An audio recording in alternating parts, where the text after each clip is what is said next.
This is our final week looking at Psalm 3.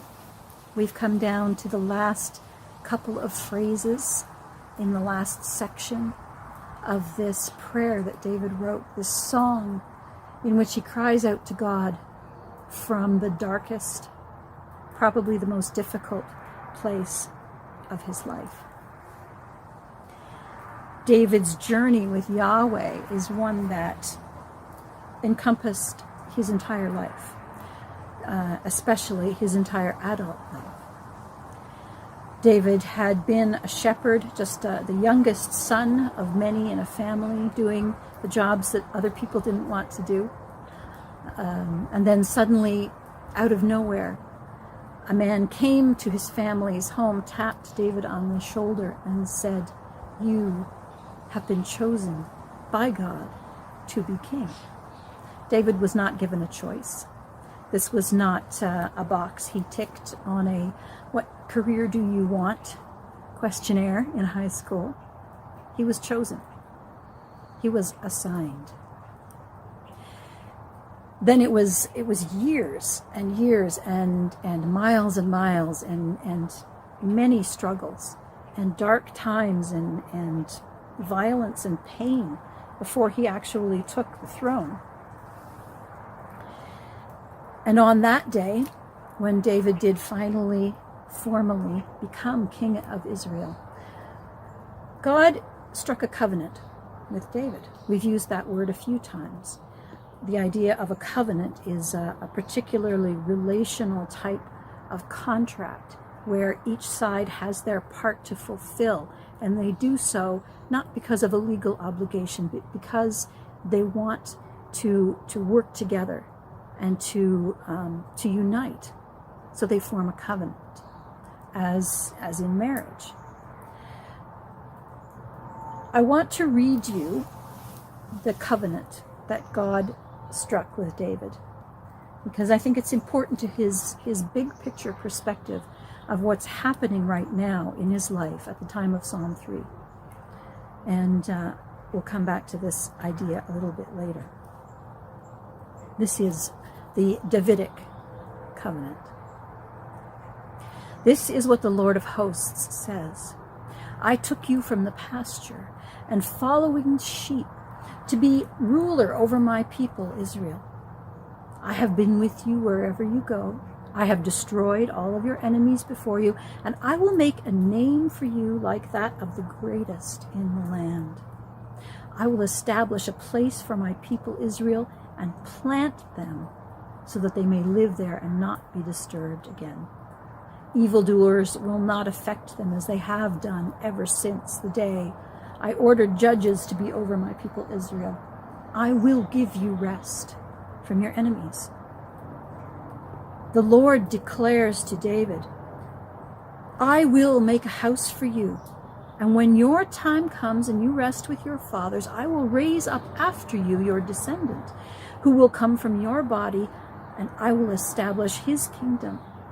He will build a house for me in my name, and I will establish a throne of his kingdom forever. Your house and your kingdom will endure forever, and your throne will be established forever." That's the covenant. That's the suzerain relationship between God, who is king of David, and David, who is king of God's people. So we come to the end of Psalm 3, and David cries out in these last two phrases, "O Yahweh, salvation. O Yahweh, on your people, blessing." In the original language, David would have been crying out, "O Yahweh, Yeshua. O Yahweh, Barak, salvation and blessing."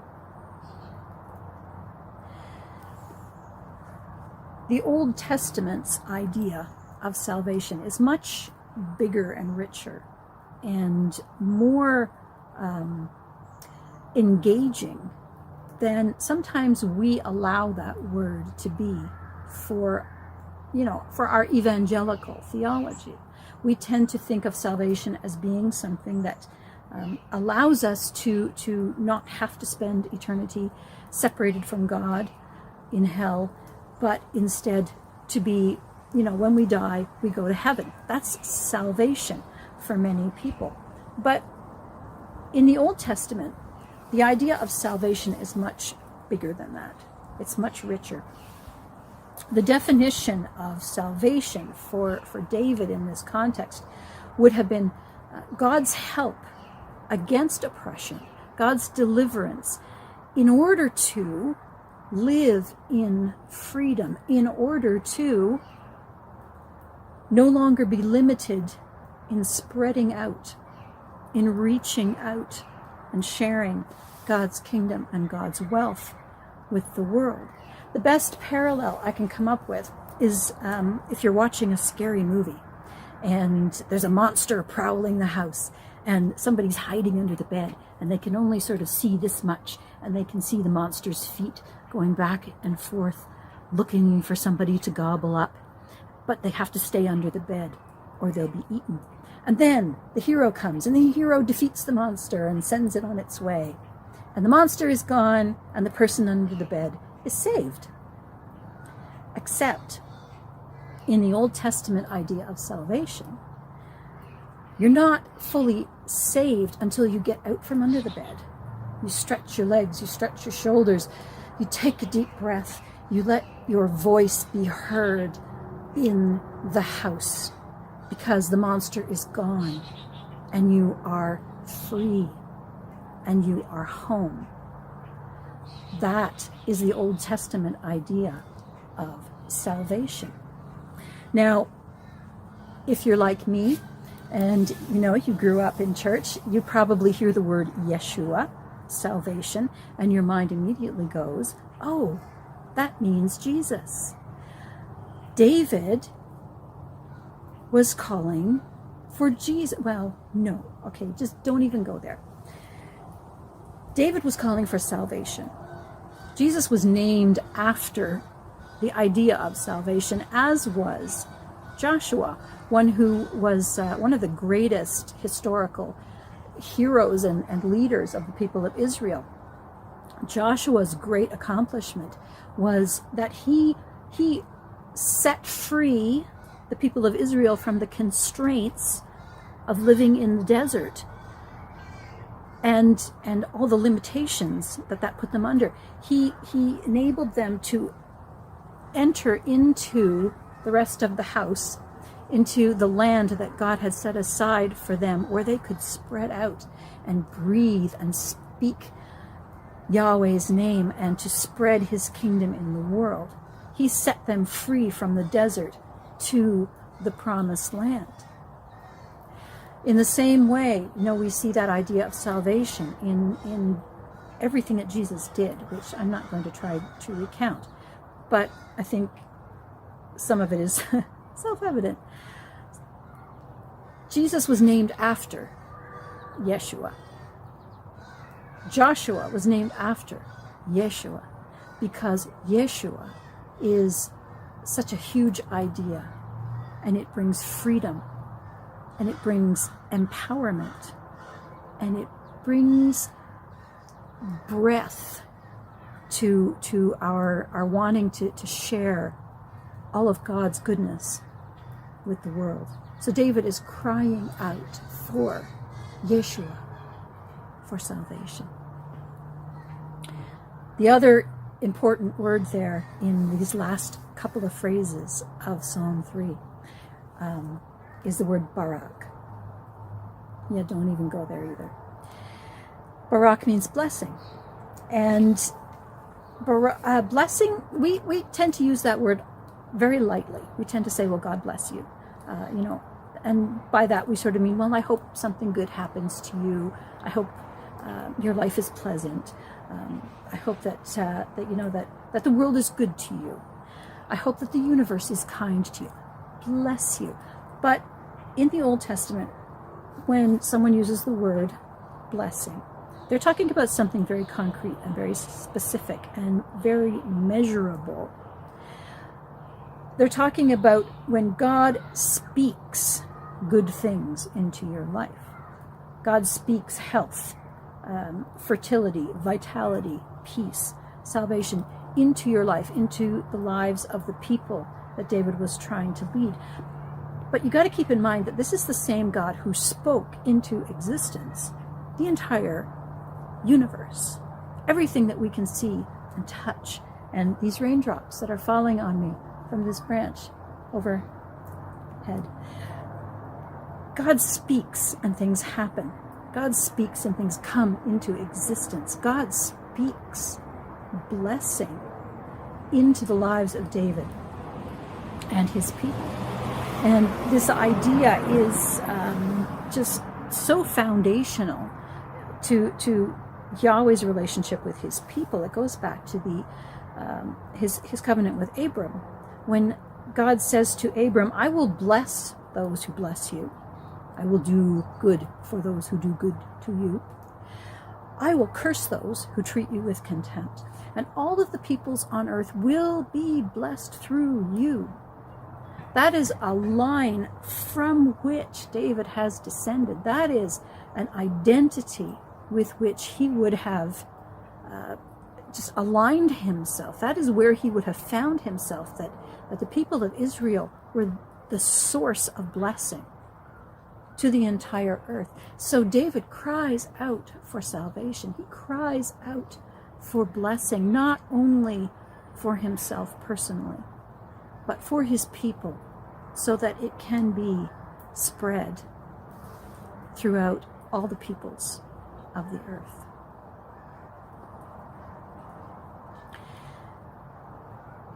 When I was rereading the Davidic covenant, which I read a few minutes ago,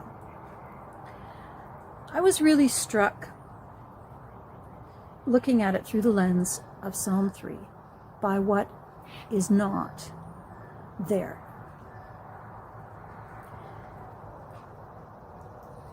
I was really struck by the things that David would have known were not included in God's promises to him as part of their covenant.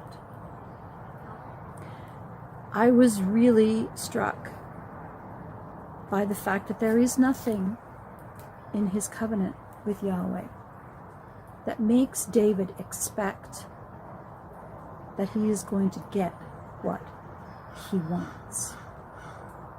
There's nothing there that would lead him to expect, to demand, to be certain of a reconciliation with Absalom. There is nothing in the Davidic covenant that would lead David to expect that he was ever going to see Jerusalem again. There is nothing in the Davidic covenant for David to hang on to except the fact that David was part of the big picture. That God had not promised that David himself would reign forever. God had not promised that Absalom would ever reign as king. God had not promised David a happy ending for his family. God had promised David that he and his family were an integral, inseparable part of God's big plan for humanity, to bless, for our future, for our hope.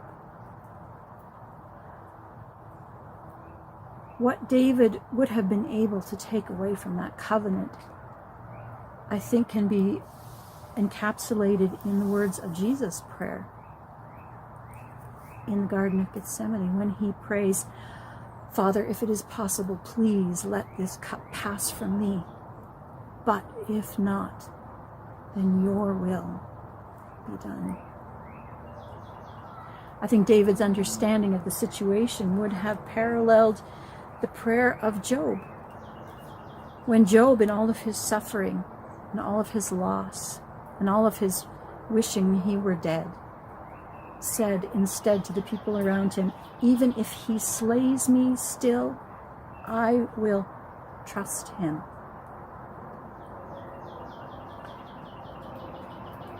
What I take away from Psalm 3, what I take away from David's big picture, what I take away from David's trust in God is a reminder that whatever is happening in the world, whatever promises God has made, they're not necessarily about me any more than they were necessarily about David in particular.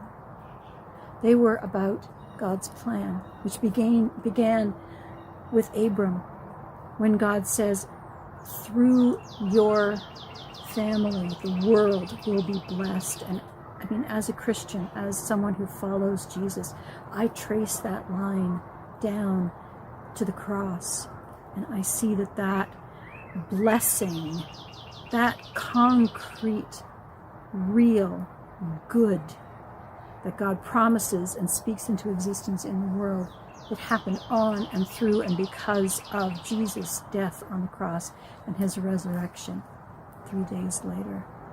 I believe that line of promise and blessing comes down through me, yes, as part of his church in the world, and that it is my responsibility to know my part in that, to know that it's not about me, to know that, yes, I have a role to play. Yes, my suzerain has entrusted me with my little kingdom, and that I can trust him with myself. So, with David, I can just say, "O Yahweh, salvation, and on your people, and through your people, blessing." Amen.